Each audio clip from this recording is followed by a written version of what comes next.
Hello everyone. Welcome to another episode of the Stop Doing Stupid Stuff podcast. By now, everyone has heard about the Baltimore Bridge tragedy, a harrowing incident that not only shook the local community but also sent ripples across the nation, prompting us to rethink the safety and oversight of our infrastructure.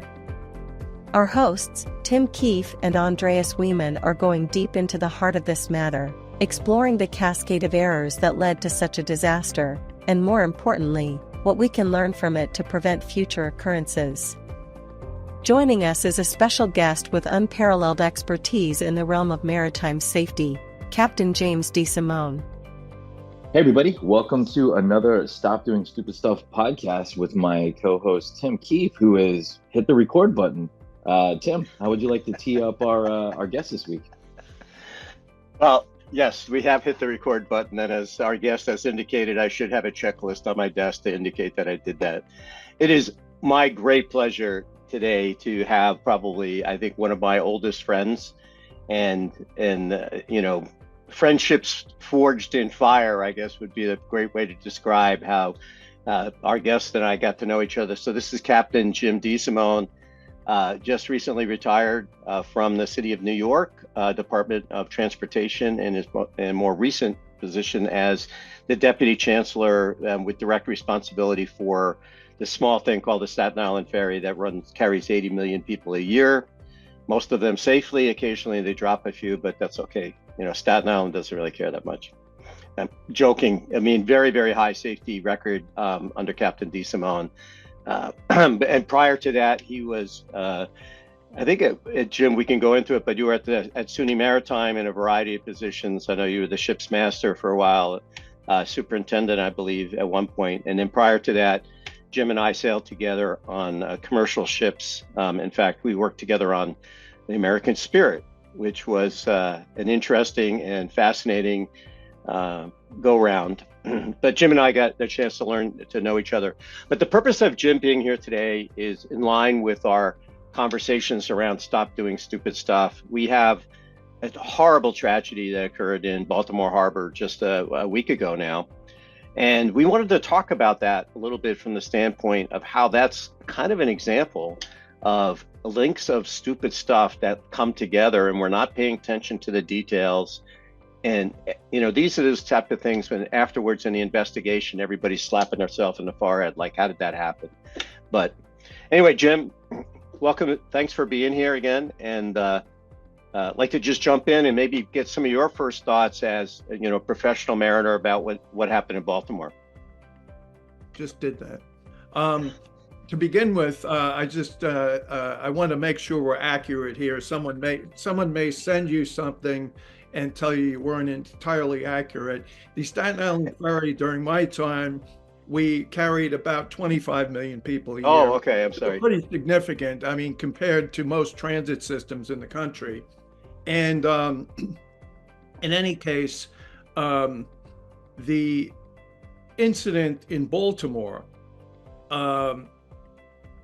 we're basically a week out from it. The NTSB is the lead agency for the investigation, and they'll go through everything. I've had some pretty intimate dealings with them, and they're generally a pretty professional group of people, and they go through everything with a pretty fine tooth comb. So we're sort of in this period where people are wondering what happened, and we certainly know from looking at the video, the ship approached the bridge. You can see the lights flicker, and it does appear that the ship lost full power. And so the real question then is what happened? And then obviously people in the business want to understand, okay, how could we mitigate this from happening again? All right. And I don't think you can ever mitigate all of the risk. The ships are going to go under the bridge, whether it's this or a new bridge. And every now and then a ship does hit a bridge.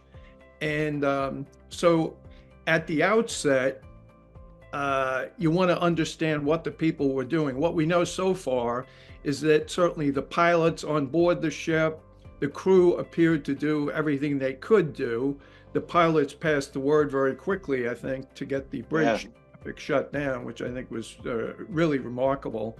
So going back to stupid stuff, clearly some of that worked pretty well, and but who knows? I mean, someone said to me the other night, well, that's ridiculous. How could they possibly have a single point of failure? Well, anytime you're dealing with machinery, I don't care whether it's the space shuttle or a nuclear submarine or Yeah. a jumbo jet, a passenger jet, or a ship. In spite of people's best efforts to design stupid stuff out of the system, that doesn't always work. In Right, this right. case, I don't really like to speculate, but certainly the ship did lose power. And so you have to wonder, was it maybe the fuel? Right, right.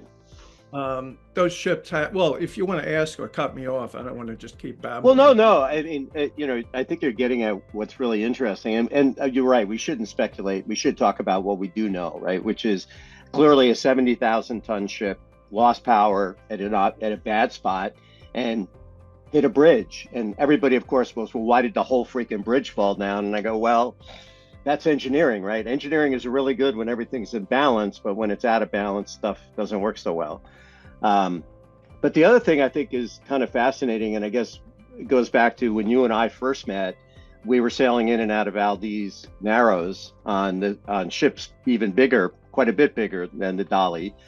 And, I remember how much control the Coast Guard had because, again, they had recently just turned it up. There was a lot of controversy about and concern about a grounding up there. And then, the Coast Guard was like, oh, you're 50 yards off center of channel. And then we had to have a tug in attendance, if not made up, as we went through the Narrows, which was the same thing that would happen here. If the ship lost power, there would be a vessel there to attempt to at least control the ship away. But I guess one of the things that I always thought about, and I remember going back when we were going back into Valdez later, all that went away.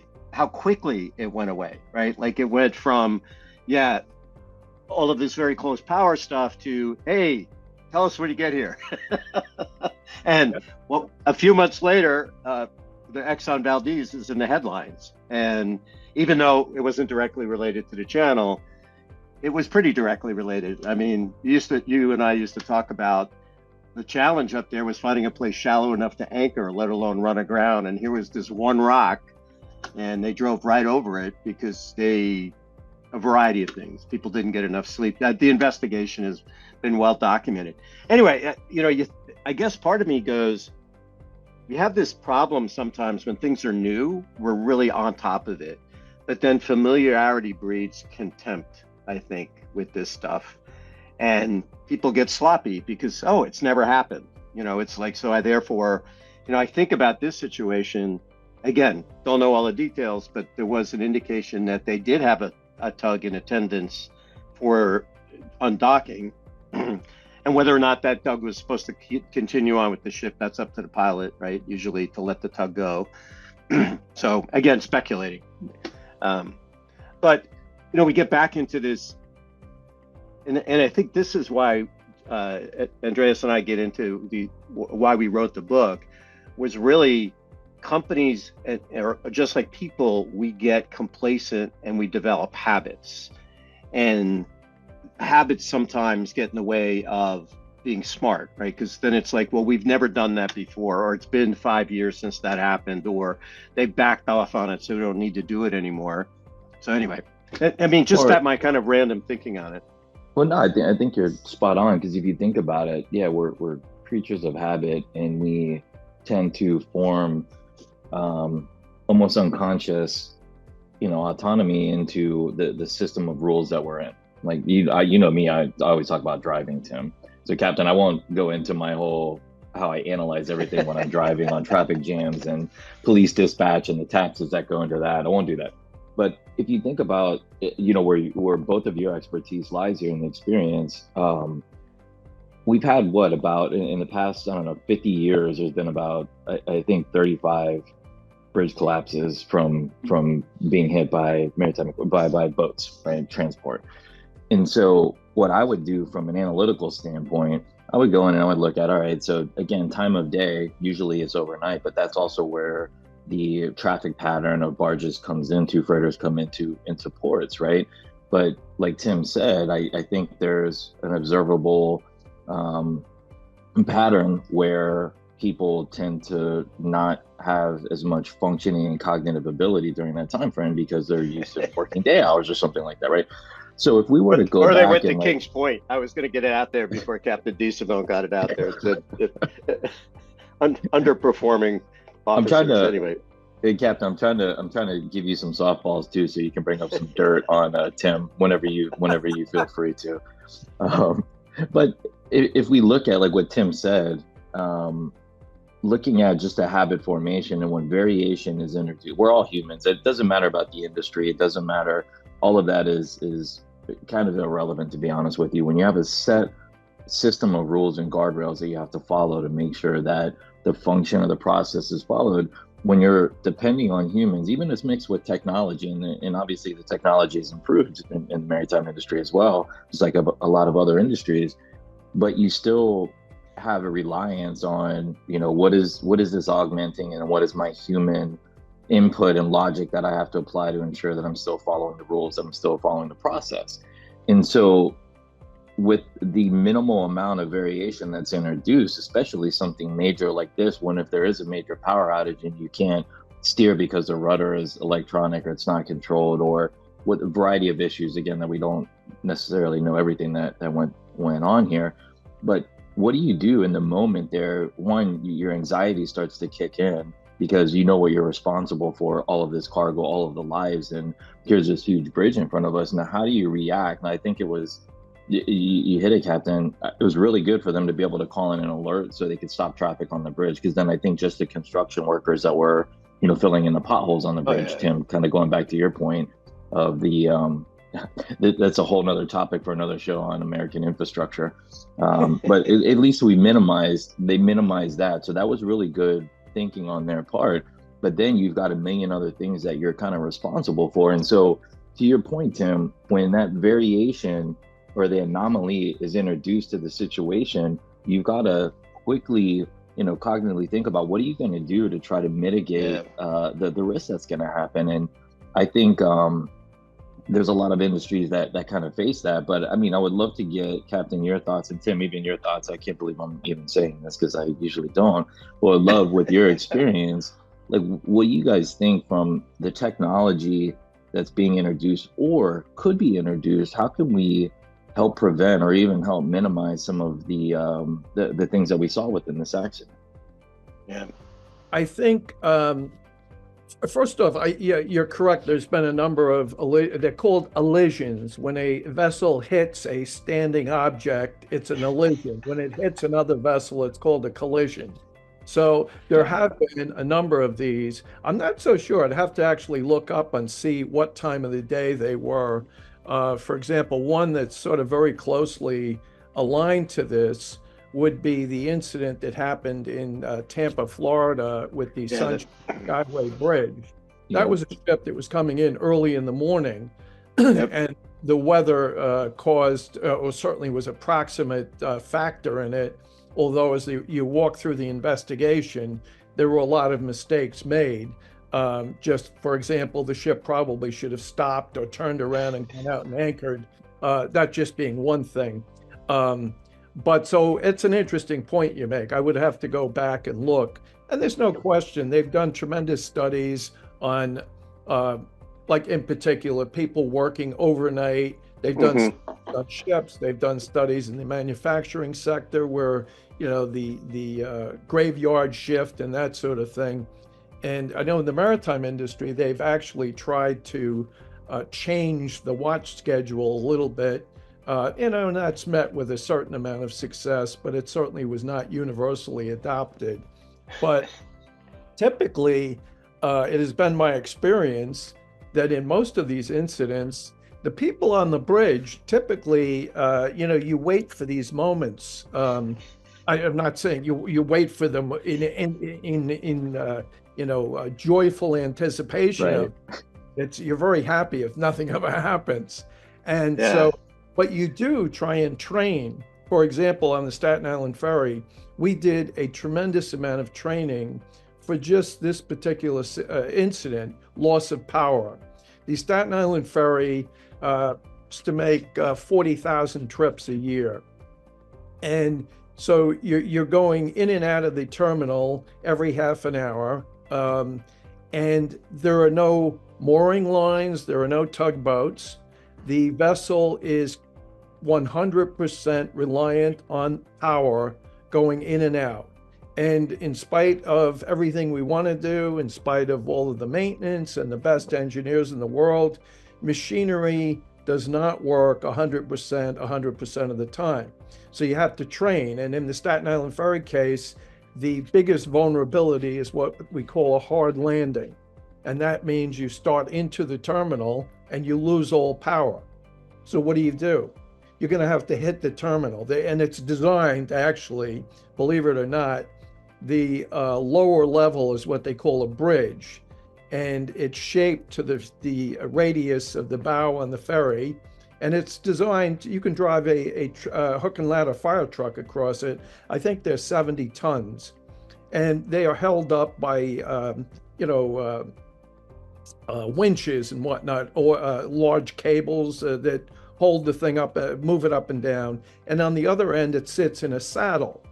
And what happens is if the ferry hits it hard enough, it will push the entire bridge out of its saddle.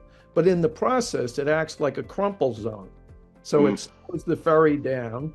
And the captains have to be trained that if something goes wrong at the last minute, the last thing you should do is turn to try and avoid it. You just stay on course and go in and ram this thing. But then the crew has to make sure that the passengers are where they're supposed to be. And the fact of the matter is, if all the passengers are seated, no one's going to get injured, or at least seriously. So you train, you practice that. And then likewise, engineering, they have a pretty good record there with the machinery.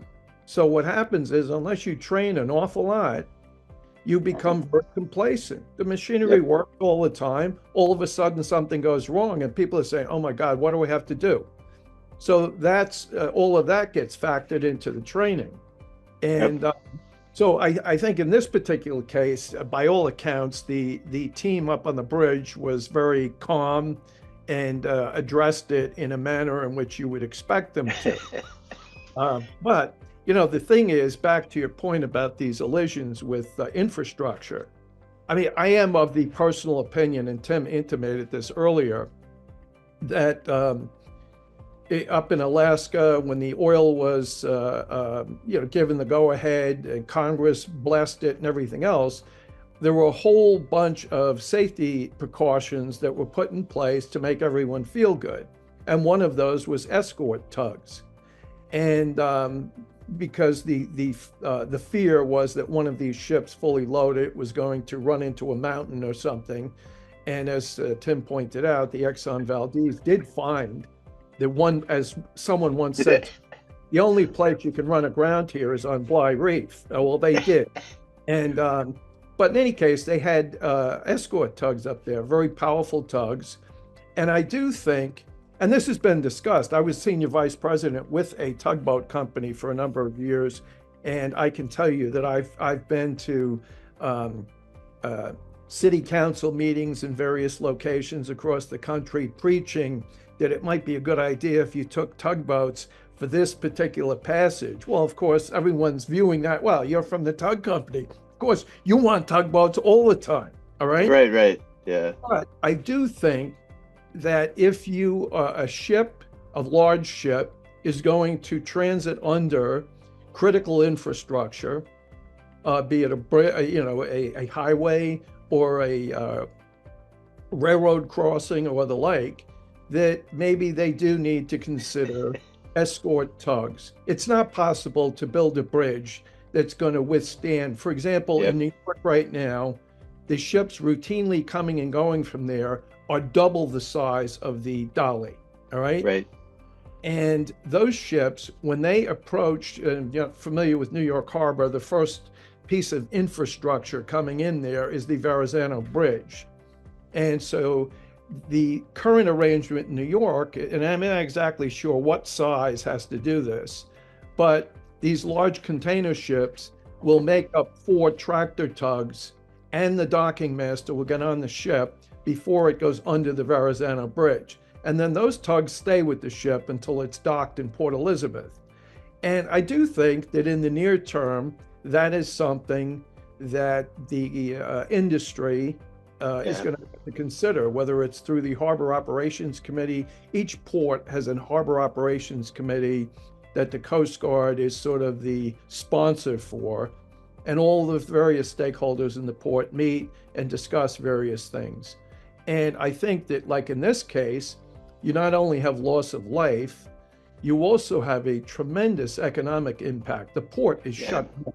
And there's a lot, there's 10 ships, I think, stuck in there. But you have stevedoring people, you have agents, there's a whole body of people that are in Florida. And all of that's shut down. And then, so there's an economic impact to that. And then you also have the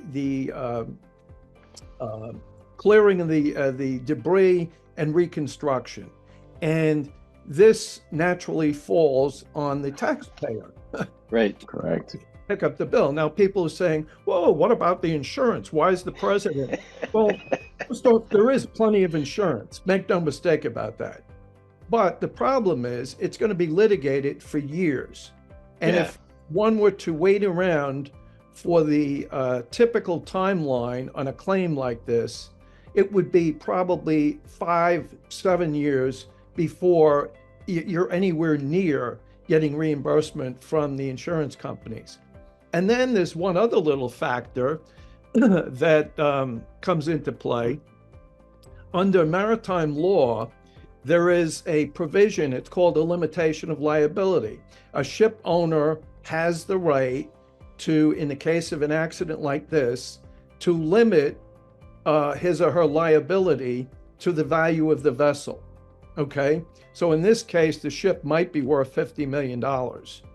And so that's and I have some close family. In fact, Tim's father was in the marine insurance business. I have a brother who knew his father quite well. And in any case, so I'm hearing from him and one of my nephews is an underwriter that they're talking about claims possibly in the $2 to $4 billion range. Yeah. So it's going to be interesting to see how this plays out, because, I mean, do I think there's a likelihood that the ship owner is going to be completely able to limit the liability? I don't think so, but you never know. If everything was done perfectly on that ship, then they, there's a whole bunch of caveats as to how you can actually sustain a limitation of liability. But I do think going forward, I think that they need to revisit the issue of escort tugs. And, it's not for every vessel. I mean, the three of us could, I'm certain, I've worked with Tim, I know what his mathematical abilities are. And, we could, the three of us, figure out, okay, this ship, it's mass times acceleration. So we know if a ship is 100, if it weighs literally the weight of the ship, in this case, the total loaded weight of this ship is probably something in the order of 140,000 tons, right? So if you have that moving at 8 knots, we can figure the force, and then you can determine as to whether the bridge could withstand it. Most of them can't. But there are a lot of smaller vessels that could very easily hit pilings on a bridge, fender end, and not do any damage. So there is a certain size. And to your point about getting complacent, this ship had 2 tugboats assisting it off the dock. As soon as the ship pulls off the dock and they turn it around and she starts underway, they go for a certain distance and the tugs leave. Everything's wonderful. It's a nice clear evening. We can see the bridge down there. And so that's to your point. It's like, and I don't want to offend any pilots that might be listening here, but when you have a local pilot on board, it's very traditional as you start getting out towards the sea buoy you might come out past breakwaters or something. And many times I've had the pilot say, hey, Cap, I'm going to have the pilot boat come alongside now. And so I'm expected to do your job for the next 5 miles out to the sea buoy. But Right. In many instances, you say, good, get off, Mr. Pilot. Thank you for being here. But yes, to your point, this becomes routine. So as the incremental size of these ships keeps going up, Right. suddenly you're dealing with, as I said, New York now, you're dealing with ships, and they quite conceivably in Baltimore double the size of that thing. Right. And so, I think these are things that have to be well, and I think what you're getting at, and I love this conversation, because I think again, stepping back and trying to think about the broader application of this, like to other industries, is that industries change. And so behaviors need to be revisited, right? I'm not saying changed, but it's kind of like, I loved your comment earlier, like you'd love to go through your entire career and never have that moment of terror. But we used to joke on the ship that, our job was 95% sheer boredom separated by moments of absolute terror and not a lot in between. And with that comes, and I've even taken some of the things I learned from you over into the even technology, where we used to run drills.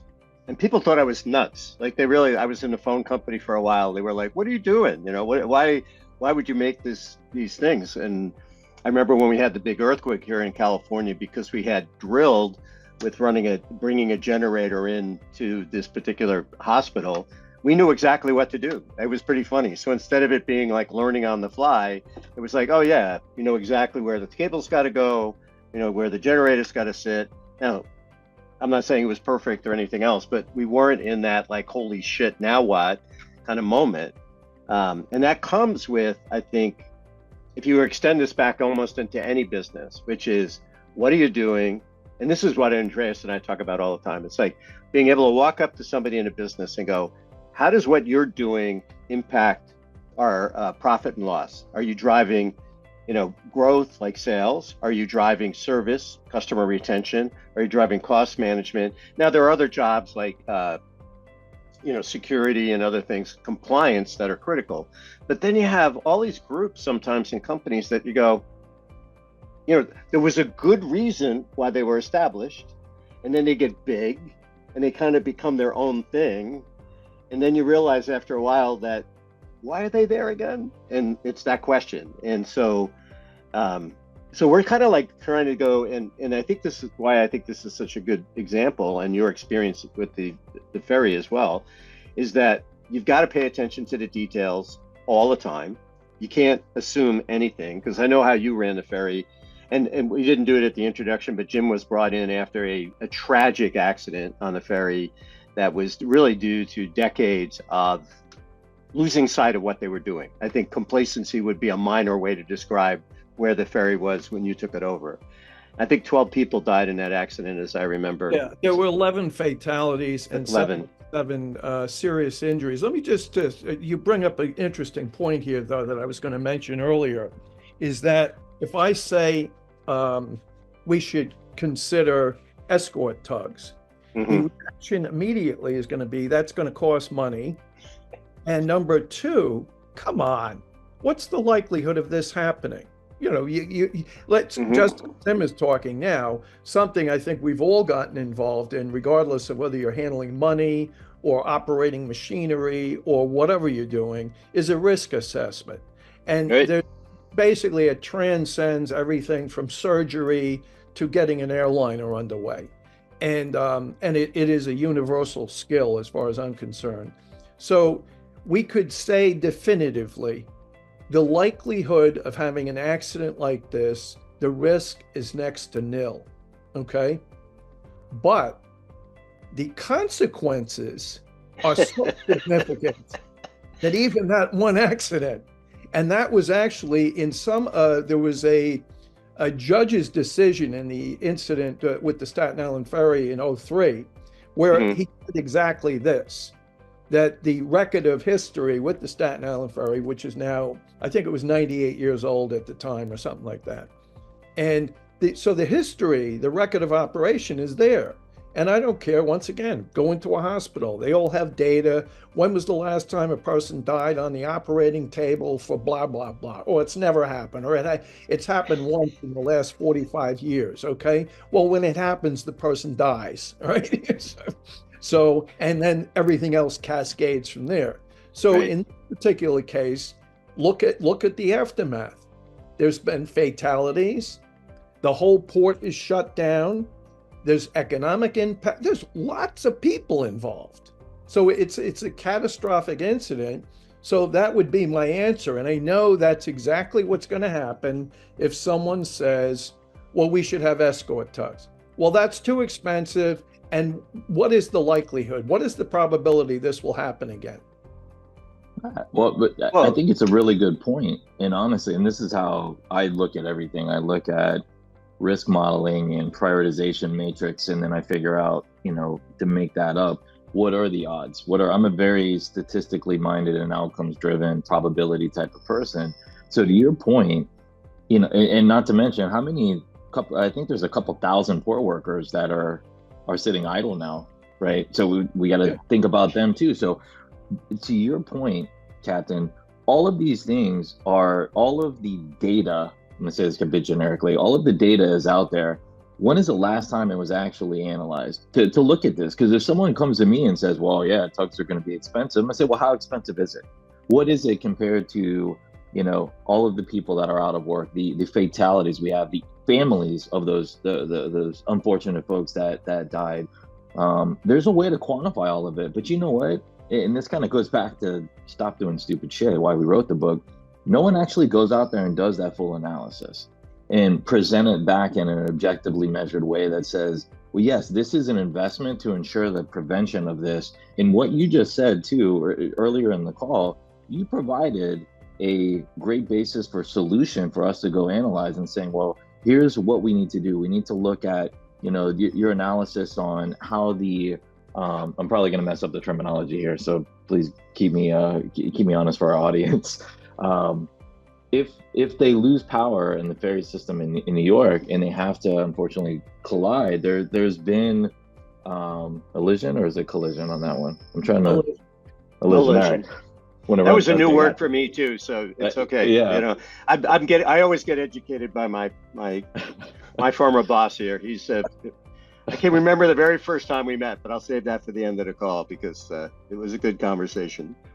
But if you think about the prevention activities that are there and kind of the assessment that went into creating those, all of that data is out there. And so if we look at what are the number of times that we've had elisions from other freighters, or to your point, Captain, go in and assess, okay, well, what is the size of the freighters, of the cargo ships, or whatever the vessel was that had the elision? What is the speed that they have to come out? We have all of the points to analyze. And again, to your point, if we talk about having a local captain kind of guide the vessel out, well, that local captain probably does that a lot. So it gets into that habit forming where, you know what, maybe this isn't, I've done this 100 times. We don't have to worry about this little rock we're not going to hit Exxon Valdez, in that same sense. So maybe it's more of having someone that's not local being augmented by someone that's local, but that person still having control and autonomy to say, okay, well, if this is going on, it's a new situation to them. So you're introducing good variation that hopefully provides more of a safety net. But I think that coupled with, again, I agree with both of your assessments on having the tugs guide them out a little bit further. And then going, look, how many times did vessels of this size and of this speed to exit into free water, how many times did that happen in the past? We have all of the data out there to analyze it, but no one's even talking about that from what I've seen so far. I think the NTSB will, no question about it. Whether or not it'll get used, that's a whole different question. I mean, to your point, Jim, what it all becomes, who's going to pay for it at the end? And yet you would sit there and go, well, after this multi-billion-dollar cost that is going to be the taxpayer, you kind of go, could that be part of a port fee and whatever, right? There's things we can be pay done for it. Tim, sorry, let me make one more point though real quick, because I believe all of the government agencies and all the folks that are focused on the maritime industry, they're all over this. I have no doubt about that. Here's where I see the larger problem, though. How many other people that, like myself, I'm very unfamiliar with the maritime industry. I mean, I don't even know what the hell an elision is, until Captain educated me on it. But there's still, I feel like some sort of, I can't think of a better adjective than goodness. There's some contribution I can make with my skill set and my background that could be hopefully a small building block of helping prevent this in the future. And I don't see any other folks outside of the maritime industry. If you talk about consultancies, you talk about, mathematicians, statisticians, et cetera, I don't see anyone else talking about this outside of that tight-knit group. I don't see the support that I feel could or should be there, I guess is my point, if that makes sense. There's been a number of people who have, I think there's some tech hub in the old Brooklyn Navy Yard in New York right now, and there are people trying to break into the maritime industry. It's one of these industries that's very resistant to change, and I think there are other industries like medicine. There are a number of them. Oh yeah, railroads. Agreed. This is the way we always do it, and I do think that there is a place for specialized talent. And one of the things that kind of disturbs me a little, like with our government, for example, is the idea that you could, and at point blank say it, the current Secretary of Transportation, he's a nice guy. The most background he ever had in transportation, I believe, is a bus route in the city in which he was the mayor. Other than that, he's got no background in transportation, but it's a political appointment. And I would like to, to me, transportation is a specialized field, whether it's highways, whether it's railroads, whether it's airliners or ships. And so I do think there is a place for subject area expertise. Like, for example, I think a hospital should probably be run by medical professionals and not MBAs. And I have an MBA. That doesn't give you the right to walk in and start running a hospital tomorrow, right? And so I do think that there are many fields that are sort of outside of the realm of where generalists should be. On the other hand, I think most fields, whatever they are, can benefit from having some outside, I'll call it generic expertise, like in your case. Yep. There is a guy in the maritime industry, I'm going to forget the name of his company now. He's actually a Canadian, and he has advanced maritime training probably more than anyone, Murray Goldman. And I forget the name of the company, but he was completely outside of this whole industry. His background was, a lot of it was in statistics and analysis and whatnot. And he sought to create a training regime that was more based on, analytical data, statistics and whatnot. So he has actually developed what you call blended learning. The British Columbia Ferries was one of the first to use him. We've used him at the Staten Island Ferry, and a lot of other outfits are using him. But to your point, Murray's background was not in the industry at all, but he had a skill set that turned out to be very valuable to at least one portion of the industry. Yeah. Well, and we're actually talking to one of the shipping companies out here on the West Coast, and not to turn into a sales call, but it's actually interesting because one of the things we're focusing on in one part of our business is a voice of the employee experience, because we think that's critical to drive customer experience and yada, yada, yada. But as you've seen in the headlines over the last year in particular, there's this huge problem with remote workers in remote locations like a ship, right? Where unfortunately a young woman was raped by her boss and she's in the middle of the Atlantic Ocean. So now what do I do? And, and I know that's the extreme, but we also look at, how do you create that engagement for any member of the crew with, to be able to say, this is what's working, this is not what's not working, and what would I focus on doing better? But I think, Jim, I really, really appreciate your time today, because I think this is a really important conversation. And I also think it's like, this should be a wake-up call, not just for the maritime industry. I really think it's for if any COO, chief operating officer, division manager, whatever, whether they're, whether it's transportation and logistics, whatever, I would want to step back and go, am I ready? Like, have I thought about worst case scenario for my business? It was interesting when we had the pandemic, all these companies had to go to work at home. And there were only a small handful of companies that had actually had enough experience doing it. It was like, oh yeah, no problem. We just, we know what to do. We know how to get the equipment to people. And I'm talking about people that were performing jobs on shift, not just people like me who don't really do anything. But, people had to answer phones and respond to customers. And actually, one of my good friends was in the QA business, and I had encouraged him for years to have that as his backup, right? Like, you never know what's going to happen. You should be prepared to spread everybody out to home. And he was very happy that he had that in place at the start of the pandemic. So I just think there's this kind of concept of that 5% of sheer terror that maybe is almost in every job, which could be a competitor. It could be, what happened with Volkswagen. Remember when they were falsifying the diesel engine testing?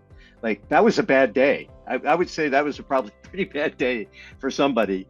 And, you don't know what it's going to be, but what would you do about it? And then you want to be like the pilot on the ship who got the anchor dropped, slowed the ship down, and was able to get a mayday call to the bridge, and probably saved tens, if not hundreds of lives of people that would have driven off that bridge after it collapsed. So, no, I think, I didn't get to complete this. When I was 10 years in at the Staten Island Ferry, we had a safety management system in place. I had been there for 10 years. So I spoke to a couple of outfits. One of them was at Columbia University, and I had a lengthy conversation with them. The department head there had worked for the city of New York. And he has said to me, well, what are you looking to do? I said, well, I've been here for 10 years now. We have the safety management system. And I said, I would like someone to come in and basically do a deep dive into that organization and just see, like, are we doing what we're supposed to do? Or is it because every year we do the same thing? We get the plows ready at a certain time of the year, that sort of stuff, right? And I'll never forget it. He said to me, he goes, you are an incredibly brave person. And I said, what do you mean? He said, well, it could turn out pretty ugly. I said, then so be it. I said, that was the purpose of this thing, right? And I do think something can be said to have people come in and have a good look at what you're doing, with fresh eyes. And that these would have been academics who were going to come in and look at each department, look at our reporting structure, and just try and understand, are we doing what we should be doing? Are we complacent? Should we maybe, shake it up a little? Responsibilities here probably belong over there. It might work better. And I was shocked when he said, you're a very brave person. And because I think, once again, going back to the whole topic of becoming sort of routine, I think when you're in a place for an extended period of time, I think there's a problem with a lot of turnover, but then there's also a lot of problems when someone has been sitting there. I personally think I may have overstayed my welcome at the Staten Island Ferry. I was there for No. You overstayed your welcome after the second month. Don't worry about it. Don't worry about it. Totally true. But I do think you have to be conscious of that, because you can think that you've got everything going, and I never really made it through the terminal in Manhattan in the morning without sending emails to certain department heads. I just walk to the building, and I'd see the Staten Island Ferry sign, a couple of the letters blown out. And I would start. Okay. And start your morning. I start my morning, and by the time I got on the ferry, I'd send a number of emails. Okay, this is out. Is something being done with this? And which that goes back to maybe management style. One of my heroes was Tom Peters. You can get into all sorts of different things, but I do think it is, to your point, that people should be looking at their organization, and it shouldn't necessarily take something like this. Yeah. Just sit back and visualize what could happen here. What happens if the power goes out in the building? You know, Right. in today's world, your system goes down. Everyone sits there and looks at each other. You might as well send everyone home, right? Well, and as you know, this stuff happens. I mean, you get a power outage, and now my point of sale devices don't work. I can't sell anything. I can't even do cash deals nowadays, right? And these people are completely out of luck. And so to your point, it's that type of thinking. And maybe there's not a perfect solution to it, because often plan B may not be 100%, right? It's kind of like what we used to do. I used to run a contact center in the Philippines, and we used to joke we were like a cloud of mosquitoes because everybody was work from home. And so we didn't have that big single point of failure of like a building and having to have very expensive generators, et cetera. But there were pros and cons, as there isn't always these things. But Jim, we've gone way over what we had anticipated, but I love this conversation. And Andreas is in Tampa, and we'll have to get together for dinner pretty soon. But you've been actually very good. You haven't abused me too bad this morning. I was actually worried about that for a bit. No, you give too much ammunition to my friend here.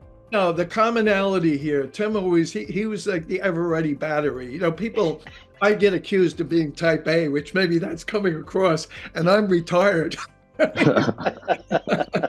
But no, I think people with energy, Tim always had a lot of energy. You try and do the right thing. You try and sort of become interested in what you're doing, knowledgeable. And once again, I'll finish, because now I could go off on a complete tangent, that I believe that one of the most destructive human, I don't know what I should call it. It's not an attribute. It's not a quality. Maybe one of the most destructive human shortcomings is ego. Okay? Yeah. And to that point in my life, that you can look at just about anything and say, my God, this guy's ego or this gal's ego is driving this whole problem. And Yeah. I don't know, I don't have an ego. I didn't have to have the front parking space. I didn't have to have, actually, when I went to work for the Staten Island Ferry, there's this guy walking around in the lobby out there. And I finally said to someone, who is that guy? He's your chauffeur, he's your driver. He said, my driver? I said, why would I need a driver? Well, I've seen you drive, Jim. Actually, I think that's probably not a bad idea. People have said that too. And I did have a couple of fender benders. I still have pictures of the city car with dents in them, right? But I had one of these black SUVs, right? And I why do I need someone to drive me, right? Yeah. The ferry can take me over to Manhattan most of the time. So I got rid of him. I transferred him to another agency, right? But just stuff like that, you scratch your head and you say, this is all about ego. And it takes you off in some pretty scary directions, I think. I don't care what kind of an organization it is. Absolutely. And, I think I'm glad you brought it up, because just internally for my little company, and Andreas works with me, on a side basis, but it's really interesting, because I've been having this conversation with myself about organization, organizational structure, communication, and how do we create something that's different, right? And Andreas and I have this I believe there's this culture of gratitude that I think is really, really important. And I saw you execute on it every day, not only back when I was working with you 40 years ago, but when we were on the ferry, just that afternoon. You greet everybody with knowledge of who they are, and even though you may not say it in the moment, but I know you say it pretty often, your gratitude is that you thank people for sometimes just being there, right? It doesn't have to be about doing a stupendous job. People are engaged and they're doing their job, and it's amazing what thank you will do. So we have this concept of gratitude as really a culture. What does that mean?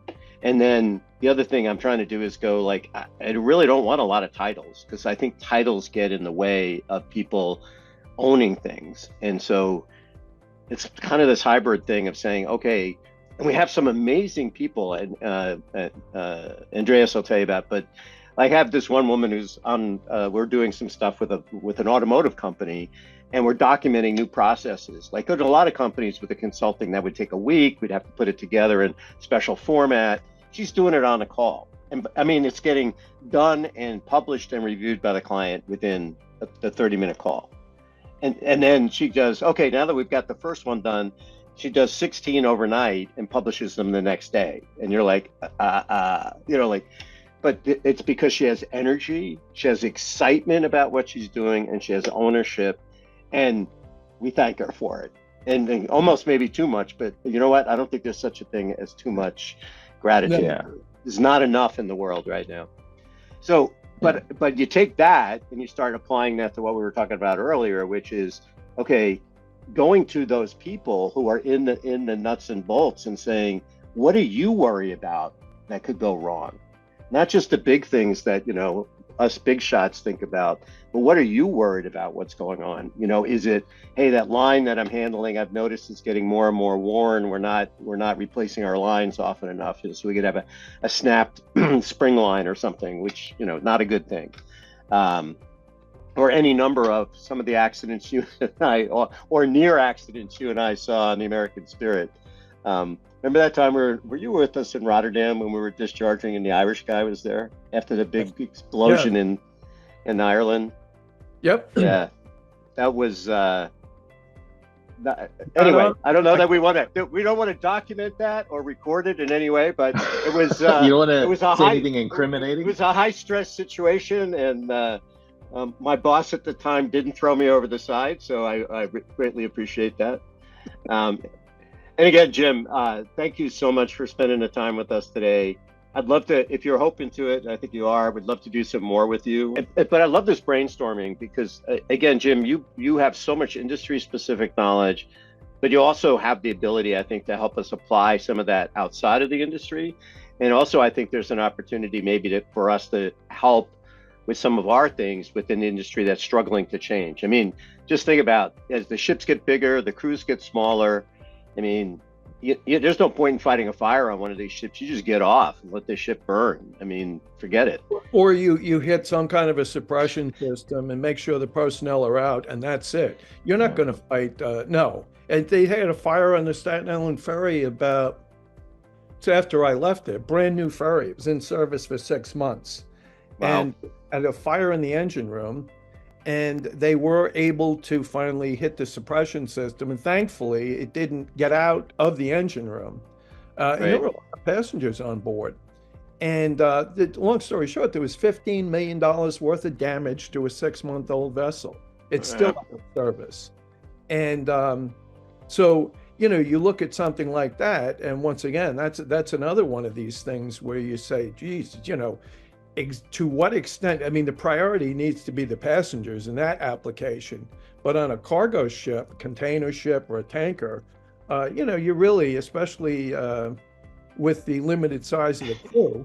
Well, I mean, it goes back to the American Spirit. I remember standing up on the bow in San Francisco with Klaus Mathis telling me, if you don't get going on this rust, you're going to lose this whole ship. My jaw dropped.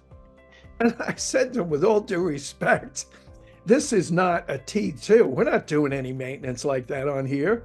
Right. But that's a whole other thing that I think the industry, once again, could be doing a lot better. But that's another whole long story. No, but again, it gets back to a little bit of because we've been doing some stuff in railroad, actually in Brazil. And it's been really eye-opening, because then again, you have a company that never really viewed this concept of having a customer, right? Because they were moving bulk iron ore, and now suddenly they have containers, and shock and temperature and all this stuff means stuff.